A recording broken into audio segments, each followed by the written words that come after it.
Does you is homosexualoid? Oh boy.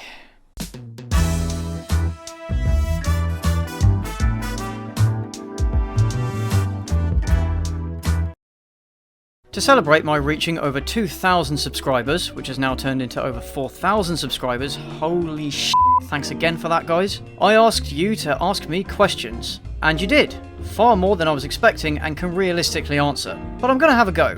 So let's get to it. Okay, let's start with the most upvoted question. Okay, let's not start with the most upvoted question. How do you feel about the 3.6k subs? Honestly, really happy. I know I can come across as a moody prick, but I'm genuinely so excited that it's actually keeping me awake at night. The fact that some of you guys are saying that I deserve to have hundreds of thousands of subs or that I'm one of your favourite YouTubers, it's just mind-blowing to me, considering the calibre of the people that I know I'm sharing this platform with. It's just incredible, honestly guys. Thank you. It does feel a bit surreal though, and I've got to say I'm feeling a lot more pressure now to up my game, and I'm not sure I'm ready for all this attention. But yeah, I'm excited. How many of the new subscribers do you actually expect to watch most of your new videos as they come out? To be honest, no idea. People subscribe and unsubscribe for all kinds of reasons. Whatever video they did subscribe for, I hope they appreciate me enough as a creator to at least consider checking out my other content, but you never know with these things. What does it feel like to be watched and followed by people outside of your country? Weird, but I guess no more weird than being watched by people in another part of my own country. My only concern is that some of my jokes, references and future content refer to British culture, so viewers from other countries might not understand it, but I'm hoping that won't be too much of an issue. I'm from Spain. Try to say this. Okay, what does that mean? Okay, it's nothing dirty. Just checking. I apologise in advance to all my Spanish-speaking viewers, please don't unsubscribe. Tres, tristes, tigres, comian, trigo, en un triste tigral. Was it worth it? How active do you want to be with your subscribers? I'm still processing this rapid growth in my subscriber base, so I'm not sure yet. I'm a fairly private person, so I like to keep my own life separate to some degree. I do want to be active with my subs though, through comments, Twitter or live streams, which I'll talk more about later. How many subscribers until a cringy face reveal, resulting in 20% of your viewers unsubscribing? Only 20%? That's a bit optimistic, mate. Let's say 100k. Aim high. What motivated you to become a content creator? I wanted a creative outlet, something I could craft, work on and improve my abilities in. I've wanted to be a writer for a long time, but the process of writing never came naturally to me. I just couldn't put the words to the page. I've been watching YouTube since about 2007 and actually had the idea for a channel like this 5 years ago, but never had the confidence or initiative to start one up. So this year I finally decided to have a go and found that the process of creating videos just makes sense to me.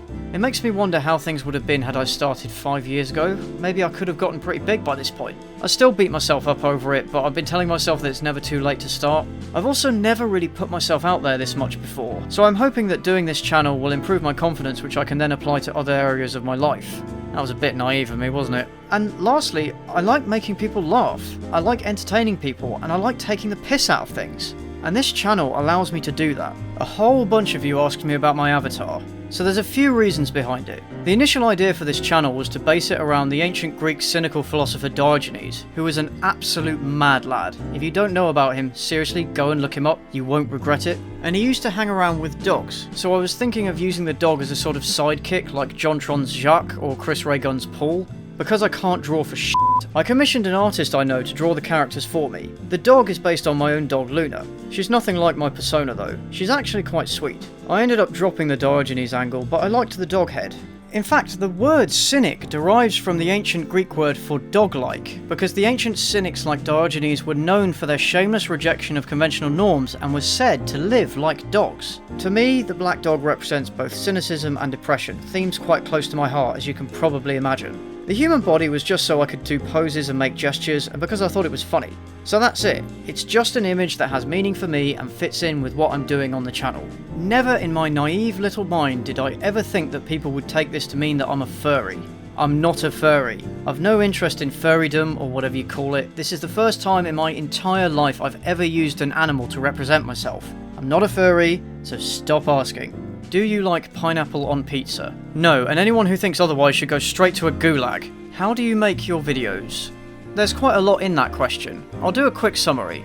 Say it's a movie review. I'll watch the film once without making any notes, then I'll watch it again, making notes and writing timestamps for important bits in the film. I prefer to watch something with the intention of reviewing it just to save time, but sometimes I won't know if I want to review something until after I've seen it, so it varies. Then I compile the notes into a script, then edit it down until I'm happy with it, then I record the narration, usually in one sitting. For that I use a Rode NT USB mic and SoundForge Audio Studio 12. Then I compile all the resources I need, dump them into Vegas Pro 14, and then go from there. I usually try to start at the beginning of the timeline and work through the narration, but if I get bored or frustrated I might skip bits and come back later. That's the process in a nutshell. Please do editing tutorials. Mate, I have no idea what I'm doing. You do not want me to do editing tutorials. Why do you censor your swearing? 2 reasons. Sometimes, in some contexts, I think it's funnier. There's an added shock value that makes it more punchy, and in other situations, leaving it uncensored is more appropriate.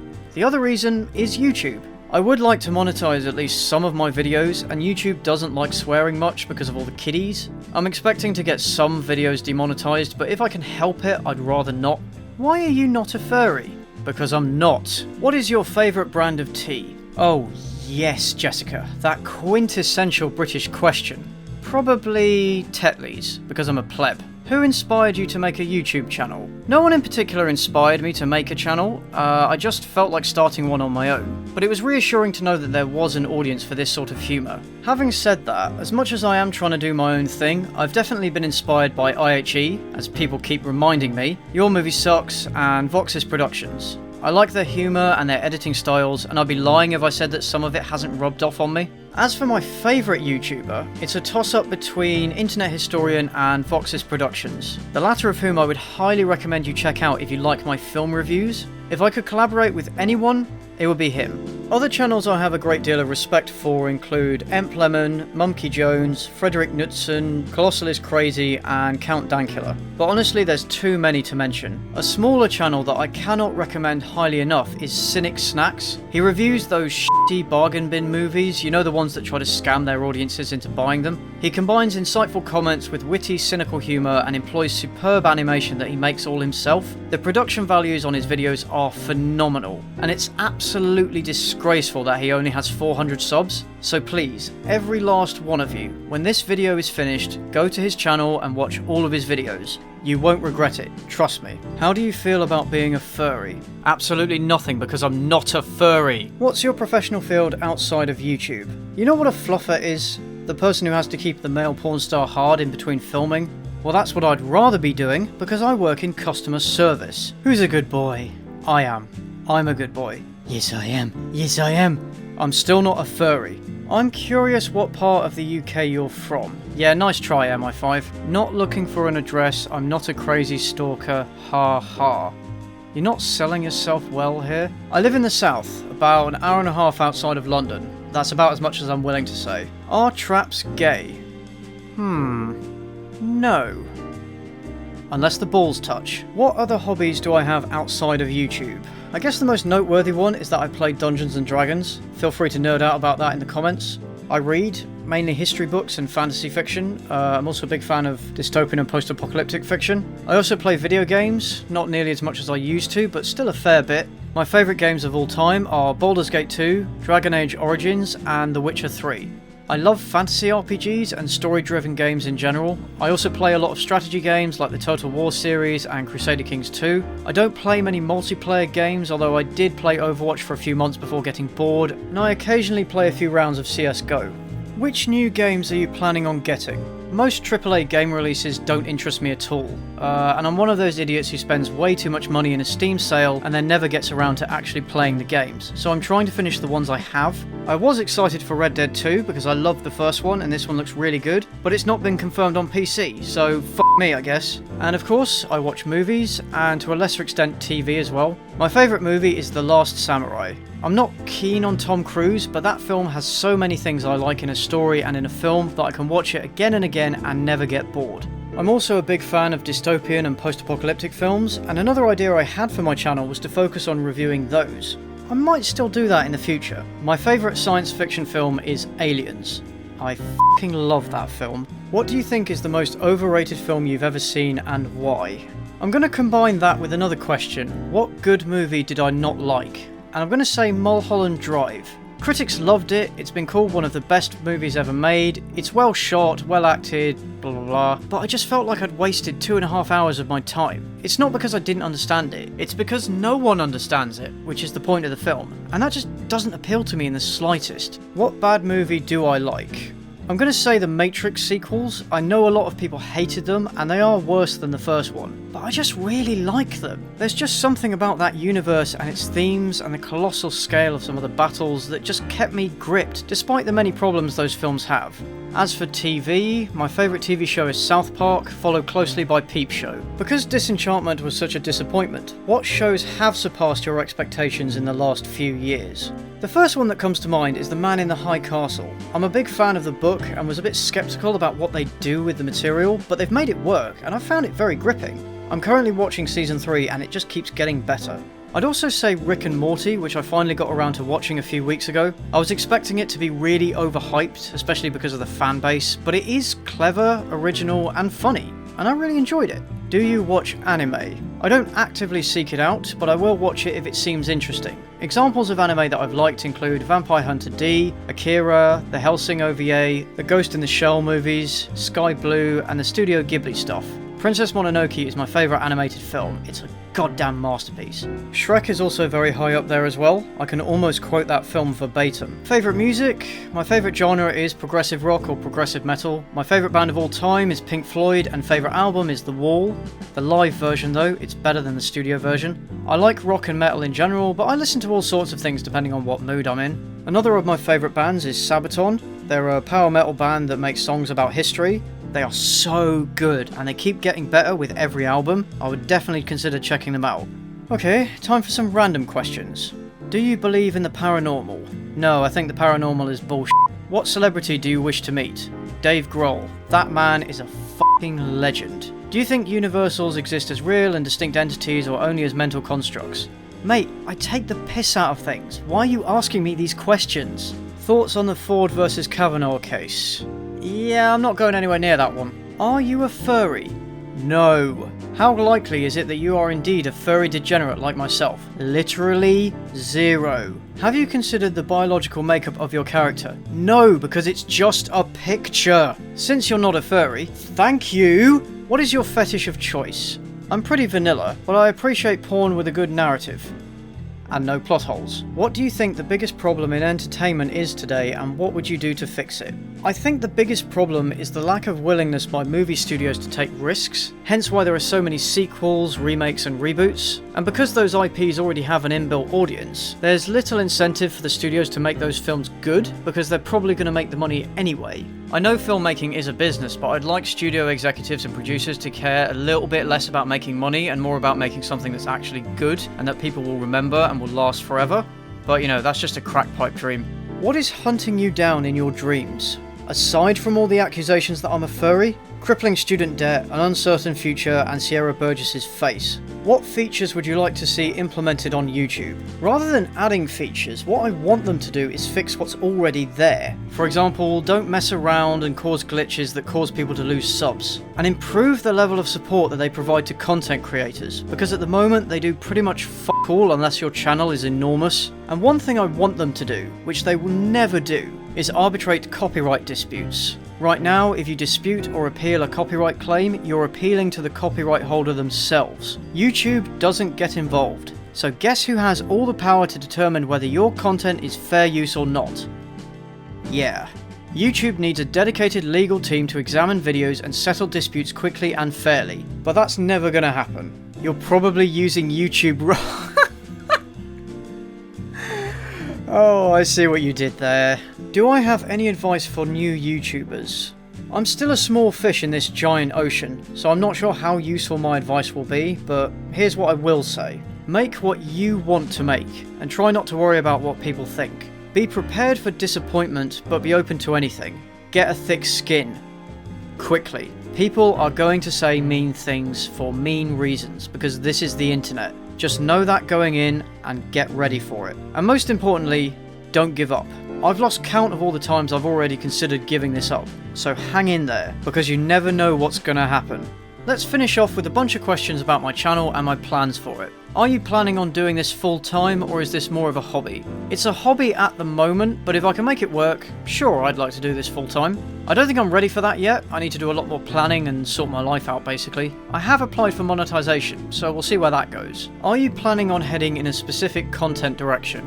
So you may have noticed that my videos have been quite varied up to this point. I've been experimenting to see what works and what I want to make. What I really want to do is take the piss out of things, have a laugh and entertain other people. The theme is still going to be centered around cynically reviewing stuff, so videos like the Terrible Movies series and the Minecraft Jokebook are what I want to be the defining feature of this channel, because I enjoy making those videos the most. And that's going to include movies, TV shows, games, viral videos, whatever I can make a good video on. I also want to review some things I do enjoy, and make little documentaries on subjects that interest me, because I also want to do something more intellectually stimulating. I'm actually planning on talking about some topics that, to my knowledge, no one else on YouTube has talked about before. Those videos won't really be that funny, but it's stuff that I want to share, and I hope they will still be interesting. I've also planned a discussion and debate about The Last Jedi with another YouTuber, and I hope to do more collaborations in the future.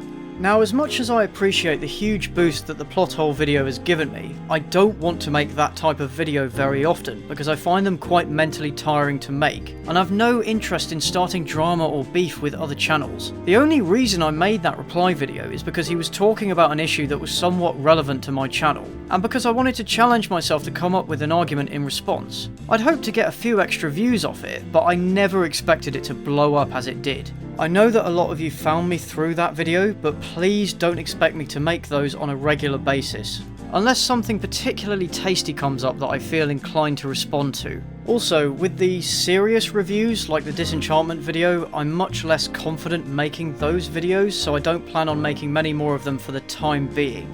I will make more of them, but when I'm feeling a bit more sure of myself. Will you review or rant about other historical movies? Possibly.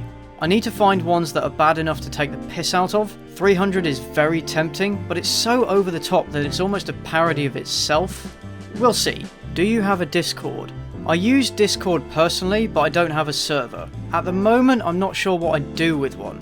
I may set one up in the future. If I do, I will let you all know. Will you ever do live streams? Yes, I do actually want to do live streams, if you guys are up for it.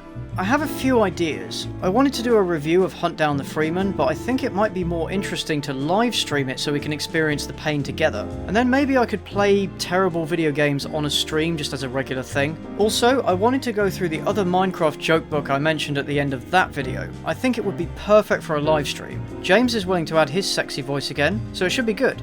And from time to time, it might be cool to do editing live streams, where I'm editing whatever video I'm working on. It'll give you a sneak peek, and we can just have a nice chill chat.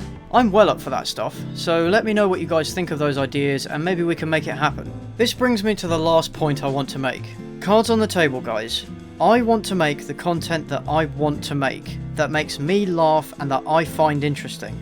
I want all of you to enjoy it as well, but I've seen far too many YouTubers getting stressed, frustrated, burned out, or losing all sense of themselves because they're grinding themselves down in order to make content that they don't care about just for the sake of pleasing their audiences. That's not how I want this to go down. I respect all of you enough to keep you in the loop and give you what I believe is the best content that I can deliver, but I'm also asking you to respect me and my creative process. Videos might take a while, and those videos will vary in style and content. They might not be what you expect, they might not be what you came here for, but if you stick with me, I'll try to make it worth your while. But if not, no hard feelings. Okay, thanks for all your questions. Oh wait, hang on. Are you a furry in denial? This is gonna be a thing, isn't it? Thank you for all your questions, and for watching. We might not be able to snuggle and whisper sweet nothings to each other, but I hope you all feel like we're a bit closer now. Sorry if I didn't get around to answering your question. Feel free to ask it down below, and I'll see if I can answer it. So yeah, until next time.